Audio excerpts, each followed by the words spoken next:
हे काय केलंस? अहो शाळेत असताना माझ्या वेण्या खूप मोठ्या होत्या, आता बघा ना कशा बारीक झाल्यात. तेव्हा कशा काय मोठ्या होत्या मग? अहो तेव्हा मला आई खूप तेल लावायची, त्यामुळे माझ्या वेण्या मोठ्या होत्या. मग आता पण लाव की. नाही बाबा, आता रोज रोज तेल लावायला जमत नाही, त्याने डोकं पण खूप चिपचिप होतं. अहो हा फ्लॅक्सीड जेलचा व्हिडिओ पाहिलात? फ्लॅक्सीड जेलमुळे केस एकदम लांब आणि थिक होतात. मग बनव की तू पण.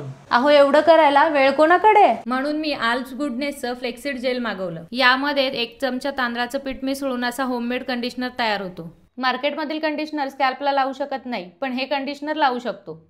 या DIY कंडिशनरमध्ये फ्लेक्सिड जेल आहे, जे हेअर ग्रोथमध्ये मदत करतं, केसांना नरिश करून फ्रीज कंट्रोल करतं आणि तांदळाचं पीठ केसांना सिल्की बनवून छान शाईन देतं. या DIY कंडिशनरमुळे गेल्या 3-4 महिन्यात माझी हेअर ग्रोथ चांगली झाली आहे. purple.com किंवा स्क्रीनवरील QR कोड स्कॅन करून तुम्ही देखील हे प्रोडक्ट मागवू शकता.